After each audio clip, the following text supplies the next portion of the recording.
हा आमचा 3 पक्षाचा आणि इतर मित्रपक्ष मिळून काही इंडिव्हिज्युअल पाठिंबा दिलेल्यांचा महाविकास आघाडीचं सरकार आहे. कॉमन मिनिमम प्रोग्राम हा आम्ही तिघांनी मिळून त्या ठिकाणी ठरवलेला आहे. दिल्लीमध्ये तो ठरलेला होता. आता हे तिघांचं सरकार चालत असताना कधी काही विषय निघू शकतात. तोच विषय आता एक विषय पुढे आलेला आहे, परंतु त्या संदर्भामध्ये आम्ही एकत्र बसून चर्चा करून योग्य पद्धतीचा मार्ग काढू. मी प्रश्न विचारा ना. मी आज मीडियामध्येच ते वाचलेलं आहे. आज आमची मीटिंग आहे. माझा आता इथला कार्यक्रम संपल्यानंतर माझ्या पुढं ओळीनं 2-4 मीटिंग आहेत. त्याच्यामध्ये काही सहकार्यांची मी विषयावर बोलणार आहे की नक्की ह्याच्याबद्दल काय झालं. कारण कधी कधी उदाहरणार्थ पाठीमागच्या काळामध्ये सभागृह चालू असताना एक युनिफॉर्मचा डिसिजन आला. तो युनिफॉर्मच्या डिसिजनच्या संदर्भामध्ये कुणालाच नीट माहिती नव्हती. सचिवांनी एखादी ते ऑर्डर काढली आणि नंतर त्याचं उत्तर सभागृहात देताना मी सांगितलं की याचा आम्ही फेरविचार करू. या सरकारचं काम करत असताना एखादी गोष्ट काही घडलेली असेल तर त्याच्या पाठीमागची पार्श्वभूमी नक्की काय घडलेली आहे, कुणी याच्यामध्ये जाणीवपूर्वक काही गडबड केली का हेतू पुरस्कार केले, अशा सगळ्या बाबी आम्ही तपासू आणि त्याच्यातनं बाळासाहेबांचं वक्तव्य आलं, इतरांचं काही म्हणणं असेल तर ते बसून आम्ही एकत्रपणे मार्ग काढू, एवढा मी विश्वास त्या निमित्तानं देऊ इच्छितो. अरे मी अजून चूक झाली म्हणलं नाही. कधी कधी अशा प्रकारच्या गोष्टी कधी कधी घडतात. तर ह्याच्या पाठीमागचं नक्की कारण काय आहे हे मी राज्याचा एक घटक म्हणून विचारल्याशिवाय त्याबद्दल चुकीचं वक्तव्य करणं हे मला योग्य दिसणार नाही.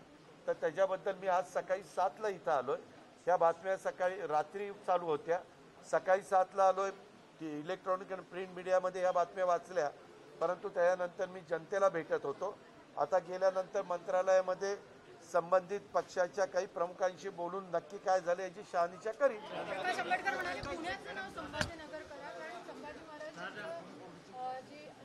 हो का, कुणी काय मागणी करावी हा ज्याचा त्याचा अधिकार आहे.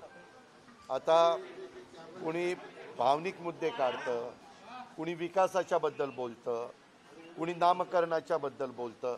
असे वेगवेगळ्या गोष्टी आजपर्यंतच्या महाराष्ट्राच्या गेल्या 60 वर्षाच्या इतिहासात घडलेल्या आहेत. 1960ला महाराष्ट्र राज्याची निर्मिती झाली. आज 2021 साल आहे. त्याच्यामुळे 60 वर्ष पूर्ण होऊन 61व्या वर्षात आपण पदार्पण करतोय. अशा काळामध्ये एक मुद्दा एका शहराचा आला की कोण मराठवाड्यातल्या प्रमुख शहराच्याबद्दल औरंगाबादबद्दल बोलतं, कोण अहमदनगरबद्दल बोलतं, कोणी आता पुण्यालाही बोलायला सुरुवात केली, अजून कोण कोण कुठं कुठं बोलतील. आणि त्यांनी बोललेल्या बातम्या तुमच्यासारख्या मीडियानी जर दाखवल्या की त्यांनाही वाटतं मी बोललेली बातमी येते. त्याच्यामुळे आणखीन कुणाकुणाला एक एक सुचायला लागतं. माझं म्हणणं की हा ज्याचा त्याचा अधिकार आहे. मी काही त्यांनी मागणी करू नये अशा मताचा अजिबात नाही. आपण अनेक ठिकाणी विमानतळाची पण नावं मोठ्या मोठ्या मान्यवर व्यक्तींची दिलेली पाहिली. डॉक्टर बाबासाहेब आंबेडकरांचं नाव पण नागपूर ह्याला दिलं, नागपूर विमानतळाला दिलेलं. मी स्वतः त्या कार्यक्रमाला हजर होतो. प्रफुल्लभाई होते, सगळेजण मीडिया होता. अशा प्रकारे या गोष्टी त्या ठिकाणी घडत असतात. इतर पण देशातल्या विमानतळाला वेगवेगळी नावं देतात. मागे आम्ही ऐकलं होतं उत्तर प्रदेशमध्ये देखील मायावती आल्यानंतर मायावतीने अनेक जिल्ह्यांची नावं ही बदलून टाकली, अनेक शहरांची नावं त्या ठिकाणी बदलून टाकली. आता लोकशाही पद्धतीनं डेमोक्रेसीमध्ये, लोकशाहीमध्ये जे कोणी निवडून येतात त्यांना निवडून आल्यानंतर बहुमताच्या जोरावर काही अधिकार असतात आणि त्या अधिकाराचा त्यांनी वापर कसा करावा हा त्यांनी आत्मचिंतन आत्ममनन करून निर्णय त्या ठिकाणी घ्यावा. काहींचे मुद्दे बरेच वर्ष मागं डोक्यामध्ये होते आणि त्यावेळेस ते पुढं रेटता आले नाही.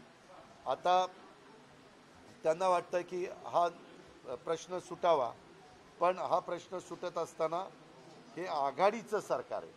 त्याच्यामध्ये राष्ट्रवादी काँग्रेस पक्ष नेहमीच ही महाविकास आघाडी टिकावी आणि त्याच्यातनं योग्य तो मार्ग निघावा आणि विकास कामाला महत्त्व द्यावं, महाराष्ट्राच्या सर्वांगीण विकासाला महत्त्व द्यावं, ही भूमिकाच आमचे नेते पवार साहेबांची आहे आणि आम्ही देखील त्याच भूमिकेचं समर्थन करून पुढे चाललेलो आहोत.